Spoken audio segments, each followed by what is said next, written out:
আসসালামু আলাইকুম রহমতুল্লাহি ওবরকাতুহু।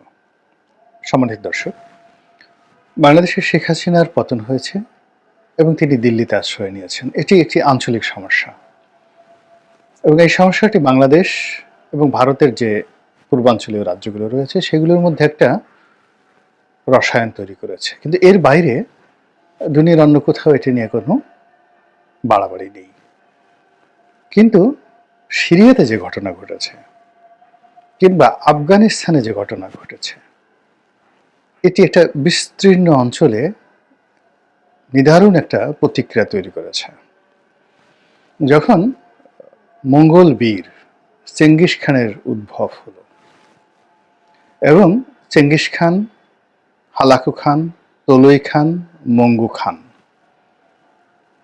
এবং কুবলাই খান, এই কজন বিশ্ববিজেতা, তাদের সময়টিতে তাদের বিজয়ের কারণে, তাদের বিজয় অভিযানের কারণে সারা বিশ্বে যে তোলপাড় হয়েছিল, এরকম একটা তোলপাড় কিন্তু চলছে সিরিয়াতে আইএসের যে একটি খণ্ডিত অংশ, ইসলামিক স্টেটের একটি খণ্ডিত অংশ, যারা নতুন নাম নিয়েছেন। তো সেই নামেরও একটা বিরাট ইতিহাস রয়েছে, সেটা নিয়ে আমি কথা বলবো। এখন এখানে যারা এসেছেন বিদ্রোহী বাহিনী, তারা আসাদ সরকারকে পরাজিত করেছেন এবং এই গত এক যুগ ধরে ক্রমাগত যে যুদ্ধ চলছিল সিরীয় এলাকাতে, এই যুদ্ধের সঙ্গে ইরান জড়িয়েছে, এই যুদ্ধের সঙ্গে লেবানন জড়িয়েছে, ইয়ামেন জড়িয়েছে, সৌদি আরব জড়িয়েছে, এর সঙ্গে কাতারের অংশগ্রহণ ছিল এবং বিশ্বের দুটো পরাশক্তি তারা সরাসরি সিরিয়াতে সামরিক ঘাঁটি স্থাপন করেছে, সেটা হলো রাশিয়া এবং আমেরিকা। এবং এখানে আমেরিকা এবং রাশিয়া সরাসরি যুদ্ধ করেছে, পরস্পরের বিরুদ্ধে নয়, তাদের যে মদতপুষ্ট যারা আছেন তাদের পক্ষে এবং তাদের বিপক্ষের শক্তির উপর সরাসরি স্থল যুদ্ধ করেছে এবং আকাশ যুদ্ধ করেছে এবং এখনও তারা করছে টিল নাও। এবং এই সিরিয়াকে নিয়ে ইরান সরাসরি যুদ্ধে জড়িয়েছে, হিজবুল্লাহ সরাসরি যুদ্ধে জড়িয়েছে, ইয়ামেনের হুতিরা সরাসরি যুদ্ধে জড়িয়েছে, তুরস্ক সরাসরি যুদ্ধে এখানে জড়িয়েছে এবং এর বাইরে আরো অনেকে।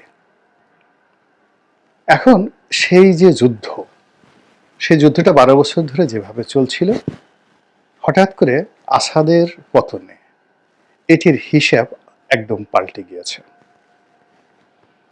এখন এখানে যে রাষ্ট্রটি প্রতিষ্ঠিত হবে, এটি খেলাফতি রাষ্ট্র। আগেও একটা খেলাফতি রাষ্ট্র প্রতিষ্ঠিত হয়েছিল, সেটি কোনো আন্তর্জাতিক স্বীকৃতি ছিল না। আইএসের আবু বকর বাগদাদি যে রাষ্ট্রটি প্রতিষ্ঠা করেছিলেন, সেটির কোনো আন্তর্জাতিক স্বীকৃতি ছিল না। কিন্তু সিরিয়াতে যেটি হচ্ছে এখন, এটির আন্তর্জাতিক স্বীকৃতি অনিবার্য। অর্থাৎ সিরিয়াতে যদি খেলাফত প্রতিষ্ঠিত হয়ে যায়, তাহলে তালেবানদের যে খেলাফত, সেই খেলাফতটির ক্ষমতা আরও 100 গুণ বেড়ে যাবে, 100 গুণ বেড়ে যাবে। এবং এখানে যে সমস্যাটা দেখা দিয়েছে সেটা হলো, তালেবান ক্ষমতায় এসে তারা যে সফলতা দেখিয়েছে তাদের অভ্যন্তরীণ আইন শৃঙ্খলার ক্ষেত্রে, আমার কাছে মনে হচ্ছে যে এশিয়ার মধ্যে সবচেয়ে নিরাপত্তা এবং বিশ্বস্ততা, ন্যায় বিচার, সুশাসন, এই জিনিসগুলো, সেটা তালিবানি কায়দায় বলেন, শরিয়া ল বলেন, যাই বলেন না, কিন্তু ন্যায় বিচার, সুশাসন, সেটা শরিয়া ভিত্তিকে হোক বা আধুনিক আইন অনুযায়ী হোক। এরপর দুষ্টের দমন, শিষ্টের পালন, এবং খুব দ্রুত সময় দেশের উন্নয়ন এবং বহির শত্রুকে মোকাবেলা করে যে কোনো বিদেশি সহযোগিতাকে পরিহার করে এবং আমেরিকাকে সরাসরি চ্যালেঞ্জে জানিয়ে গত 100 বছরে কোনোদের যদি স্বল্পতম সময়ে মেরুদণ্ড সোজা করে দাঁড়িয়ে থাকে, সেটা আফগানিস্তানের তালেবান সরকার সেটা করে দেখিয়েছে। তাদের স্মার্টনেস, তাদের ইংরেজির দখল, বিশ্ব ইতিহাস এবং রাজনীতি সম্পর্কে তাদের যে সফলতা, এই জিনিসগুলো শুধুমাত্র ওই অঞ্চলের জন্য, অর্থাৎ আফগানিস্তান এবং তাদের যে পার্শ্ববর্তী রাষ্ট্রগুলোর জন্য এটা হুমকি ছিল। এই কারণ হলো তারা যত সফল হচ্ছিল ততই তাদের মতো একটা খেলাফত প্রতিষ্ঠা করার জন্য সেই মধ্য এশিয়ার যে তাদের পার্শ্ববর্তী দেশ রয়েছে, ইরানের যে অংশগুলো রয়েছে, আফগানিস্তানের সাথে ইরানের যে সীমান্ত রয়েছে, পাকিস্তানের সাথে যে সীমান্ত রয়েছে, এখানে যাকে বলা হয় রীতিমতো জিহাদি একটা আন্দোলন শুরু হয়ে গেছে। অন্যদিকে আফগানিস্তানের এই যে সফলতা, এই সফলতার কারণে ভারতে যে সকল মুসলিম গোষ্ঠী যারা স্বাধীনতার জন্য লড়াই করছেন, স্বাধিকারের জন্য লড়াই করছেন, যারা উগ্র হিন্দুত্ববাদীর বিরুদ্ধে লড়াই করছেন, তারাও ক্রমশ শক্তিশালী হয়ে যাচ্ছিলেন। তো তাদের এই যে শক্তিমত্তা এবং মেরুকরণ, এটি সিরিয়ার এই যে সফলতার পর এটি শতগুণ বেড়ে যাবে। এর কারণ হলো যতটুকু বডি ল্যাঙ্গুয়েজে যেটি মনে হলো, যিনি জয়লাভ করেছেন বিদ্রোহীদের নেতা জোলানি, তো মিস্টার জোলানি, তাকে কেবলই মাত্র একজন জঙ্গি বলা যাবে না। তার বডি ল্যাঙ্গুয়েজ দেখে মনে হয়েছে তিনি পশ্চিমা শিক্ষায় শিক্ষিত একজন সেনানায়ক, সেনাপতি, এবং সেই সেনাপতি সিরিয়ার মাটিতে এত অল্প সময়ের বিজয় লাভ করা এটা চারটিখানি কথা নয়। এই মাটিতে তিনি যেখানে বিজয়ী হয়েছেন সেই মাটিতে বিশ্ববিখ্যাত বেশ কয়েকজন, যেমন তিনি আলেপ্পোতে তার বিজয় প্রথম তিনি সাধিত করলেন। যে এলাকাতে তিনি দীর্ঘদিন যাবৎ রাজত্ব করতেন সেখান থেকে এই কয়েকদিন আগে, এক সপ্তাহ আগে, তিনি যে শহরটির দখল নিলেন, সিরিয়ার দ্বিতীয় বৃহত্তম গুরুত্বপূর্ণ শহর, সেটির নাম ছিল আলেপ্পো। আলেপ্পো কিন্তু এই গাজী সালাউদ্দিনের বা গাজী সালাউদ্দিন আইয়ুবীর শহর। আলেপ্পো নুরুদ্দিন জঙ্গির শহর, ইমামউদ্দিন জঙ্গির শহর, এবং সেনাপতি শেরকুহ তার শহর। এখান থেকেই সেই ইউরোপীয় যত বড় বড় বিজেতারা এসেছিলেন, including Richard the lion heart. মানে 100 বছরের যে ক্রুসেড, সেই ক্রুসেডের সমাপ্তি ঘটেছিল এই আলেপ্পোর শাসকদের হাতে। তো তিনি সেই আলেপ্পো দখল করেছেন, তারপর আলেপ্পো থেকে এই দামেস্ক দখল করেছেন। এবং দামেস্কর যে ইতিহাস, এটি কিন্তু রোমান সাম্রাজ্যের ইতিহাসের চেয়ে পুরনো এবং শক্তিশালী। এবং এই দামেস্ক নগরী যেই সময় মুসলিমদের আন্ডারে এলো, এই নগরী দখল করার সঙ্গে আবু ওবায়দা ইবনে জাররাহ, হযরত খালিদ বিন ওয়ালিদ, তাদের বীরত্ব যেভাবে এখানে লিখিত আছে, তেমনি রোমান সম্রাট হিরাক্লিয়াসের বীরত্ব কিন্তু এখানে পরতে পরতে লিখিত রয়েছে। তো এই সিরিয়ার ইতিহাস যদি আমি বলি, আপনাদেরকে আরো অনেক বলতে পারবো। পৃথিবীর অনেক গ্রেট মহামানব, মহান সেনাপতি, ইভেন হিরোজ দ্য গ্রেট, তো তারও ইতিহাস রয়েছে এই সিরিয়ার সঙ্গে। তো সেই সিরিয়াতে যিনি বসছেন, তিনি কেবলমাত্র একজন তালেবান নন, কেবলমাত্র একজন আইএসের আবু বকর বাগদাদি এর মতো একজন শস্যমণ্ডিত ইসলামী শিক্ষায় শিক্ষিত ব্যক্তি নন, তিনি কেবলমাত্র একজন আমেরিকান এজেন্ট নন, তিনি আরো অনেক কিছু। তার মধ্যে যে বীরত্বের যে ছাপ, তার কথা, তার দৃষ্টিভঙ্গি, এবং তিনি যেভাবে বিশ্বের সবচেয়ে প্রাচীন মসজিদগুলোর মধ্যে প্রধানতম এবং সবচেয়ে বড় মসজিদ দামেস্ক জামে মসজিদ, তো সেই মসজিদকে তিনি যেভাবে খুতবা দিয়েছেন এবং যেভাবে তিনি তার বিপ্লবী সরকারের রূপরেখা বর্ণনা করেছেন, এটি বাংলাদেশের ইউনূস সরকারের সঙ্গে তুলনা করলে হবে না।